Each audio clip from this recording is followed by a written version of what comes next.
little background. Libertarianism has gone through a lot of changes. I don't claim to know all the libertarians out there that have written. And it looks like from the recent stuff I've read, some libertarians become more and more looking like liberals, so they're granting more and more liberal positions. I think libertarianism is a small party in terms of membership, but there are a lot more closet libertarians out there. A lot of people labeled conservative are in fact very sympathetic to libertarianism, but they don't want to go the whole distance, because a libertarian, if you're card carrying, have what by conventional standards pretty extreme views on things like liberalizing the drug laws, decriminalizing drugs, certainly for gay marriage, personal liberties they're very strong on, legalizing prostitution. Typical politician wouldn't think of doing things like that. But if you look at their positions on the economy and what government ought to do, they oftentimes are, even though they wouldn't call themselves libertarians, they really are in many ways. What I've tried to outline here is some common features of a liberal democracy, and I can say a little more about how libertarians might differ from this as we go through it. We're still a liberal democracy, even though that's a bad word in Washington. People think, and large parts of the country, people think, oh, you're a liberal, so you're for shoveling money over to the poor and all these, wastrels, like Romney famously did in that video that came out of the 47% that are just sucking off the rest of us, and he doesn't expect to get any votes from them. That, I think, seriously injured his chances for election. But liberalism is hardly just a welfare state advocate. It does a lot more than that. Liberalism and libertarianism have the same roots going back to the 18th century. They were indistinguishable. When we talk about liberalism nowadays, it's typically what's happened in the 20th century, from the New Deal on, where the government has started to do more than just protecting property rights and some civil liberties, to getting much more involved in the economy. As I mentioned here, all liberal democracies, the affluent ones anyway, the US, Canada, Europe, Japan, Australia, and so on, have a huge involvement of the government in the economy. 2/3 to 3/4 of the output is controlled by the private sector. They're all capitalist. But the US, for example, about 1/3 of the economy is accounted for by the government. They do a ton of stuff that's not just paying for the retired and the sick, but lots of things for the economy itself, for corporations, huge amounts of subsidies, special loan deals, tax benefits, on and on and on. They play a central role. And in fact, conservatives like to badmouth the government. They would be terrified if the government got out of the economy and said, okay, no more tax subsidies for you guys, no more special zoning provisions, no more rights to dig a well here and that kind of thing.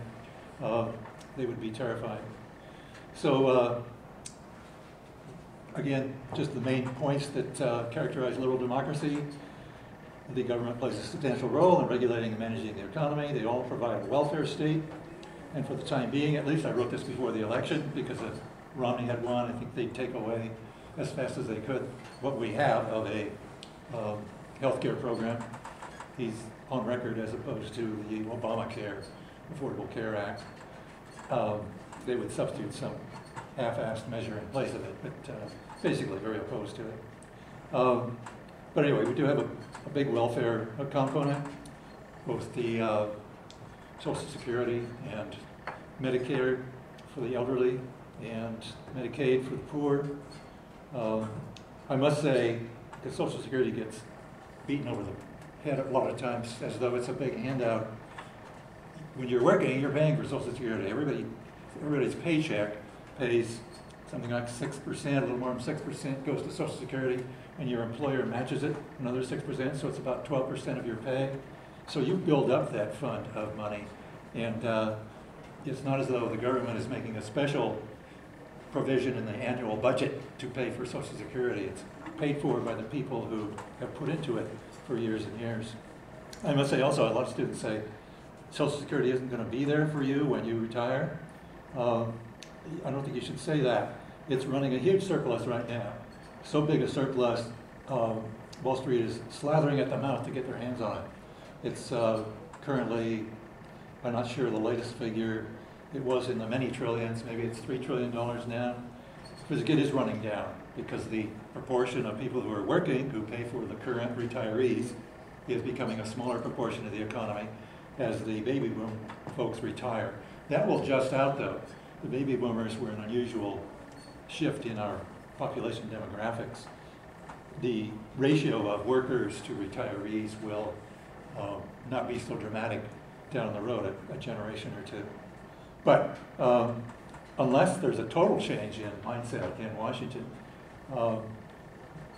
it's kind of a third rail for a politician to say we're going to get rid of Social Security. They might do it by subterfuge, calling it something else. But it's an extremely popular program. It's the most popular program since the New Deal. It's not going to go away. And when the surplus runs out, which depending on who you're talking about, 15 years, 30 years, some people say even longer, because of this disproportionate working class versus retirees, it will pay for itself as you go along because people are continually working and paying into it.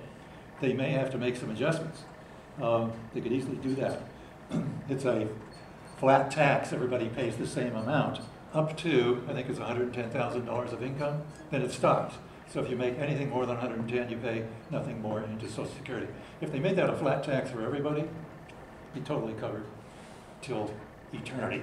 But that's seldom brought out. But anyway, that's a side issue on Social Security. All liberal democracies are parliamentary democracies with constitutions. Not to say they're all not in trouble and things work rosy, but they all have that central feature. They're all open societies with strong civil rights guarantees. Again, there can be differences among countries. We're currently going through a pretty serious beating on our civil rights in terms of the enormous amount of surveillance that's going on nowadays, the post 9/11 madness, which seems to have no stop to it.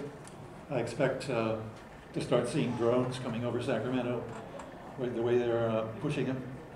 So there are glitches in our civil liberties that could need correction, but there's still a strong commitment by the true liberals in the crowd to maintaining our civil liberties. They're all interdependent and cooperative and don't wage war on each other. They all tolerate dissent and political opposition. And they all honor merit as an appropriate standard of advancement. One reason you're going to college is to get a decent job because that increases your merit as far as employability, as opposed to just coming out of high school and expecting a well-paying job. Promotions, in a rough generalization. There's always the kiss ass who gets promotion, but roughly people get promoted based on their greater merit than the competing parties. By the way, if I say anything you disagree with, be sure and raise it. I'm not claiming to speak the permanent truth here. There is exceptions to this in our country. There's the estate tax, which is certainly not based on merit.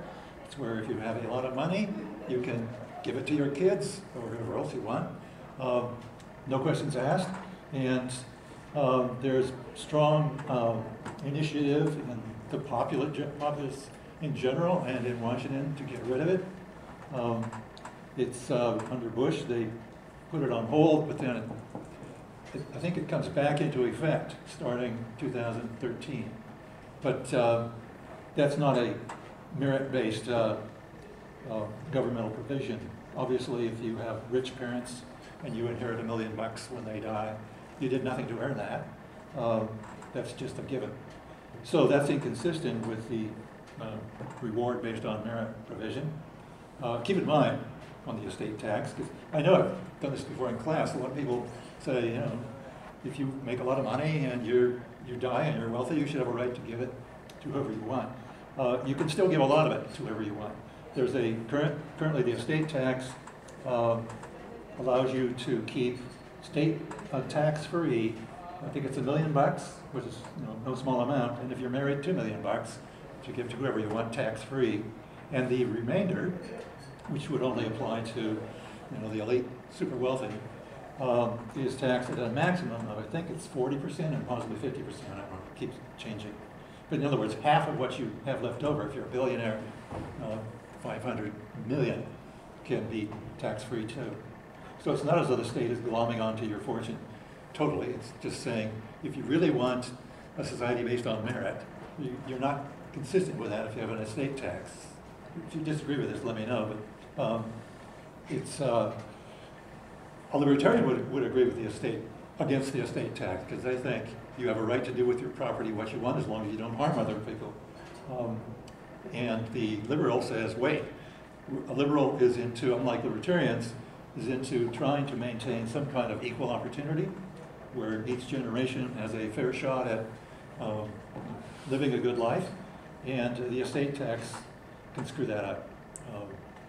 It creates a very small class of extremely privileged people, which we do have in this country, I think, and you know, they don't have to face the usual burdens of making it through life the way the rest of us do. A good example of that is the Koch brothers. Does everybody know the Koch brothers? These super wealthy guys who are loving the Citizens United decision. They're just dumping tons of money into the elections that we just had. Other billionaires doing likewise. They got a nice head start in life because their father was super wealthy, and at the age of 21, each one got $350,000 handed to them. And this was 40 years ago when $350,000 was probably worth like $1 million. Nice little start in life. That kind of thing is not consistent with the traditional liberal picture where people are supposed to have a, it's not as though everybody has to be equal, but everybody should have an equal chance at living a good life. And that can mean sometimes redistributing money from the most well-off to the less well-off to make sure schools are equally good, which we don't have, of course, these days. People have access to health care, other basic needs, decent housing, that kind of thing. And until recently, all the liberal democracies I'm talking about have experienced rising affluence of the median household. It's stagnated in the US. The average worker now is making less than they did 30 years ago. One reason I think for that is that coincides with the Reagan period of government and the rise of conservatism since then, through the Bushes and even through Clinton, who was a neoliberal. He's liberal in many ways, but he's also very closely aligned with the kind of libertarian position that, or more the conservative position, I guess, that favors a lot of government help for major industry kind of thing. So that's the rough picture of liberalism. I want to bring out how libertarianism won't necessarily agree with all of these liberal features, but anyway, I listed in the next paragraph the things seem to be going wrong pretty badly these days, not just in the US, but in other liberal democracies, but the US I think especially bad. The middle class is shrinking and poverty is rising, which is very depressing.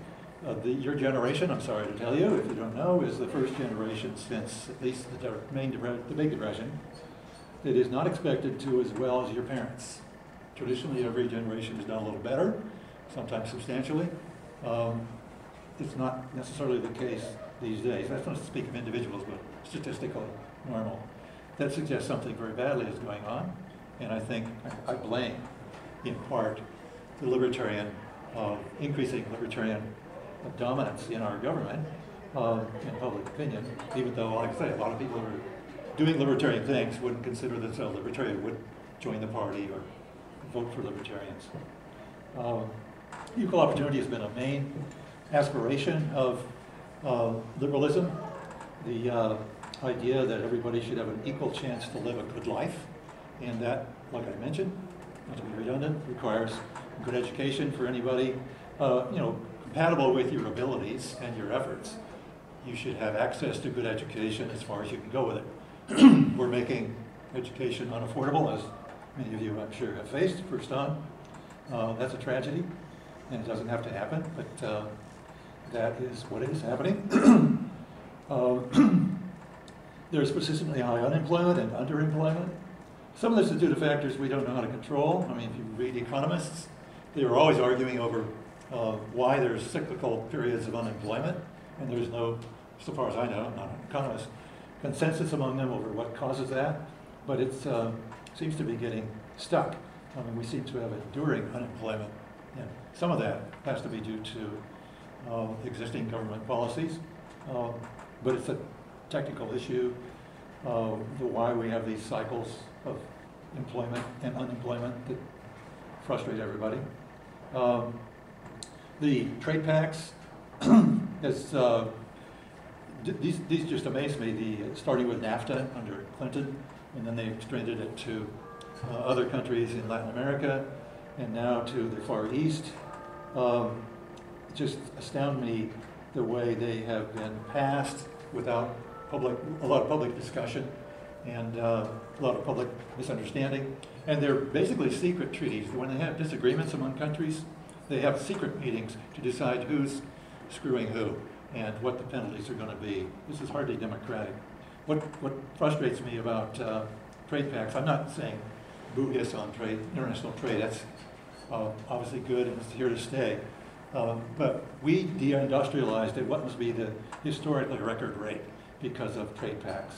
We went from, the Rust Belt, Ohio, Illinois, Indiana, and so on. We're just devastated almost overnight by moving factories to mostly Asian countries because the corporation, could get very, very cheap labor and no worry about unions, no worry about environmental damage, and then bring the product back to sell here. It's just been devastating. I don't know the best answer to what to do about this, except there should have been some way of slowing the pace of this kind of thing and ensuring, they promised when they pushed these trade pacts, it'll be a quid pro quo. We'll ship out a lot of work, but we'll get back cheap goods and we'll train the people that lost their job. Well, that hasn't happened. A lot of people who lost their job are now flipping burgers. It was a promise not kept. This is a huge problem. I don't have a nice